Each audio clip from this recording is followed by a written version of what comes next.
Tava comentando com a gurizada aqui que choque elétrico é bastante perigoso, eu já tomei alguns choques e a dica que se dá sempre quando tu vai testar se uma superfície está eletrizada ou não é encostar na superfície eletrizada com a parte das costas da mão, sempre. Porque se tu tomar o choque, ao tomar o choque os músculos se contraem e a própria contração do bíceps já afasta a mão do lugar de choque. Então cuidado, não se iluda, o choque não gruda ninguém. Tá? A corrente elétrica não gruda ninguém em nenhum lugar. Quem te gruda em algum lugar são os teus músculos. Então se tu vai ver, aí, será que a maçareta está dando choque?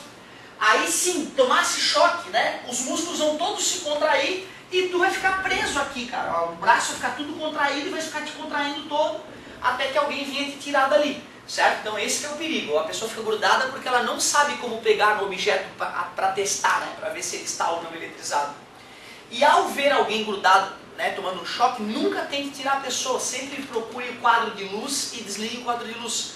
Tem casos bizarros de 5, 6 membros de uma mesma família morrerem, certo? Um atrás do outro, assim, porque um vai tentando salvar e fica grudado, e vem o outro, tenta salvar, fica grudado, porque faltou aula de física. E daí esse problema, tá? Então é uma coisa bem triste. Tem notícias de jornal aí que 5, 6 membros de uma mesma família, numa fazenda, foram morrendo eletrocutados um atrás do outro, em função dessa falta de conhecimento, né? Em vez de ir lá e puxar da tomada de equipamento, vão direto no cara que está passando mal e fica grudado também. Isso chama-se tetanização dos músculos, que é a contração máxima dos músculos que ocorre quando, né, a passagem de corrente elétrica se dá. Então tomem cuidado, tá, gente? Voltando, galerinha. Quando o pessoal fez estudos com diferentes materiais, perceberam que dobrando a voltagem dobrava a corrente, triplicando a voltagem triplicava a corrente. E o Ohm, que era o cara que estava estudando isso, achou que isso era uma lei. Os estudiosos da época acharam que era uma lei. Então nos livros até hoje aparece como primeira lei de Ohm. O que diz a primeira lei de Ohm? A intensidade de corrente elétrica que percorre um condutor, o Izinho, é diretamente proporcional à tensão aplicada sobre ele. Quanto maior o V, voltagem, maior o I, natural. Só que o mais importante ainda do que a primeira lei de Ohm, que nós já vimos que tem exceção, por isso não é uma lei, é a definição de resistência elétrica. Dá uma olhada nisso, definição. Eu lembro, cara, que quando o professor falava na palavra definição, eu ficava puto já da cara. Ficava puto. Como assim definição? Alguém vai lá, inventa uma coisa e aí a gente diz amém e usa? É mais ou menos isso. Quando alguém tem uma ideia boa, uma invenção boa, tu abraça aquela ideia do cara e começa a usar na tua vida a ideia do cara se for uma ideia boa. E ideias surgiram, não eram boas, as pessoas foram lá, criaram suas ideias, viram que era uma bosta e deixaram de usar a ideia morreu. Isso acontece. E uma definição que se deu há mais de 100 anos atrás, continuamos usando e vamos usar ainda muito e muito, muito, porque é uma ótima definição, é a definição de resistência elétrica.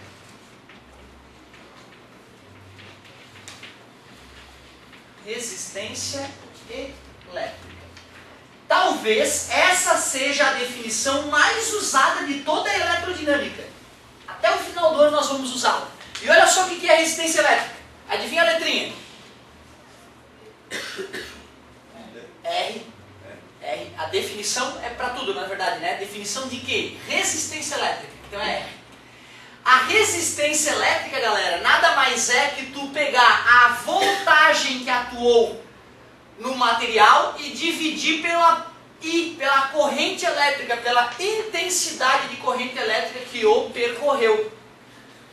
Para a gente ver se essa definição é boa, eu vou pegar aqueles dois testes que nós fizemos com resistor à base de carvão e com resistor metálico e vamos calcular as resistências elétricas dos dois para ver se faz sentido. Então, muita atenção. Olhando lá para aqueles dados daquele cantinho lá, galerinha, se eu fosse calcular a resistência elétrica do resistor de carvão, vamos ver como é que ia ficar? R de resistência elétrica é igual. Qual das experiências eu devo usar? Primeira, segunda ou terceira? Pois é, na verdade, vamos ver. Se eu fosse usar a primeira, seria 10 volts dividido por 2 amperes, né? Certo? Se eu fosse usar a outra, seria 20 dividido por 4. Ou ainda 30 dividido por... Em todas elas daria o mesmo resultado. Porque está se mantendo a mesma proporção, né? Então eu vou usar a primeira de uma vez. Passou... Tinha 10 volts e 2 amperes. Muito obrigado. 10 volts, 2 amperes. Então a resistência elétrica daquele pedaço de carvão, 10 dividido por 2, 5 volts por ampere. O que significa 5 volts por ampere? Que para poder passar 1 ampere precisa de 2 ampere. Realmente, ela fala 2 ampere, 10 volts. Então quer dizer que para poder passar 1 ampere precisa de 5 volts. Só que para poder chamar isso de uma coisa mais bonita e puxar o saco do grande inventor, vamos chamar de 5 ohms. Então, ohm é a unidade de resistência elétrica. Ohm. E o que significa ohm? Volt por ampere. Vamos fazer o cálculo para o resistor metálico. Como é que seria a resistência elétrica do resistor metálico? Primeira, segunda ou terceira experiência? Vai, isso, é assim que se age. Agora eu já vi que tanto faz, professor, pode usar o que quiser. Vou usar a última então.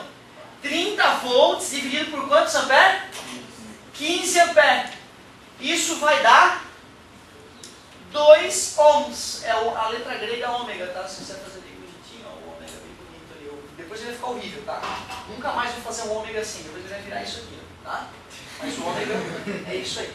Só pra galera depois saber traduzir o hieroglifo. Então olha só, 2 ohms. 2 ohms o que significa? 2 volts para poder passar 1 ampere. E quem conduzia mais eletricidade, gente? Quem é que conduzia mais eletricidade? O carvão ou o resistor metálico? O metálico, né? Observem lá para os mesmos 10 volts, o carvão deixa passar só 2 ampere, enquanto o metálico deixa passar 5 ampere. E os dados? Quem é que resiste mais? O carvão, né? Realmente, quem conduz menos resiste mais. E o número deu maior, né, para o carvão. Então observem que a ideia de medir resistência elétrica desta maneira é uma boa ideia. E por isso que nós vamos usar ela até o final do ano. Cara, quando eu aprendi eletrodinâmica, o cara não me contou quem inventou porra nenhuma, não me contou a história, ele simplesmente falou, olha, essa é a fórmula, R igual a V sobre I, usa. E essa fórmula na minha cabeça era a primeira lei de Ohm.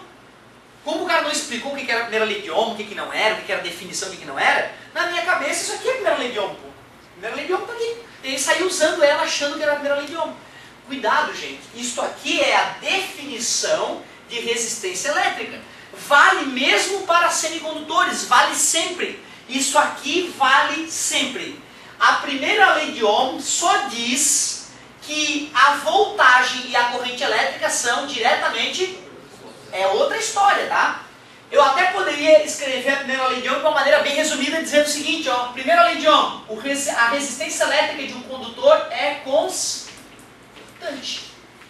Resumir a primeira lei de Ohm, a resistência elétrica de um condutor é constante. Porque se esse dobra, se esse triplica e continua dividindo e dando o mesmo resultado, certo?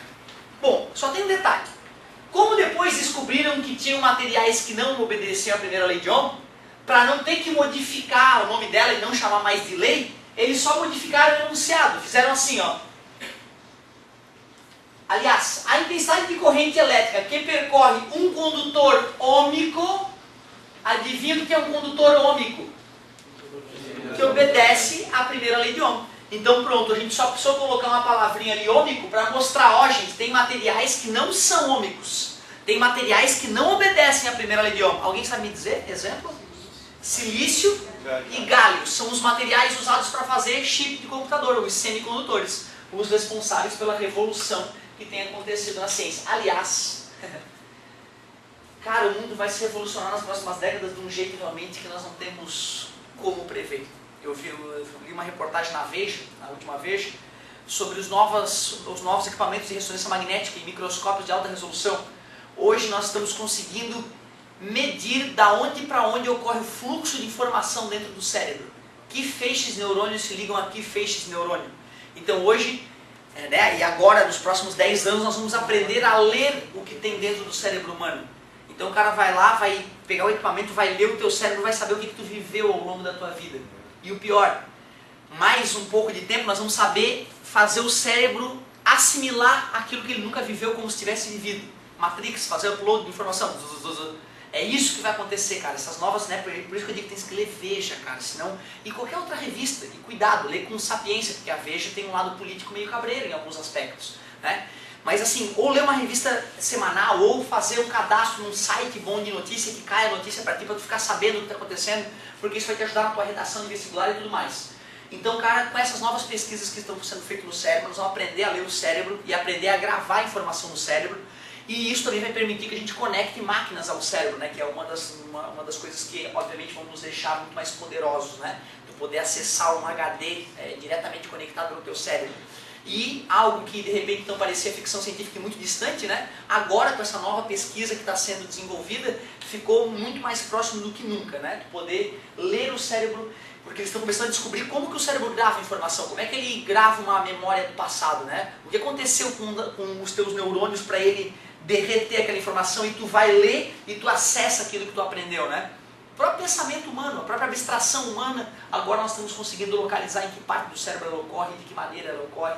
Bizarro, certo? Então, se vocês puderem ler aquela matériazinha da Veja, dar uma passada de olho lá nela, vale a pena. Fiquei boquiaberto quando eu li ela.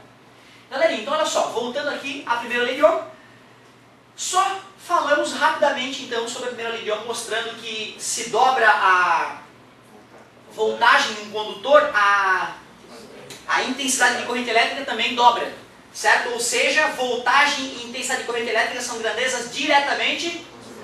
É isso, essa é a primeira lei de Ohm. Esta fórmula não é a primeira lei de Ohm, essa fórmula é nada mais que a resistência, a definição de resistência elétrica. E olha só, cara, eu vou te confessar que eu não gosto de usar essa fórmula desse jeito. Eu prefiro pegar o I para dividir e passar V igual a R vezes I. Essa fórmula é a fórmula sagrada dos circuitos elétricos. Com ela, a gente resolve uma porrada de coisas. E é uma fórmula idiota. Ó. O máximo que eu preciso, tá multiplicando, passa, é gol. É gol. Para que tu comece a te familiarizar com essa fórmulazinha, eu vou colocar 3 situações bem bobas ali no quadro para vocês arriscarem, usando o bom senso ali. Que são 3 continhas que geralmente eu boto na primeira prova de eletrodinâmica para ver se o pessoal está com a noção mínima já desenvolvida. Então, concentrem-se que eu vou colocar 3 exercícios bem simples para vocês arriscarem ali no quadro, antes da gente dar mais uma avançadinha.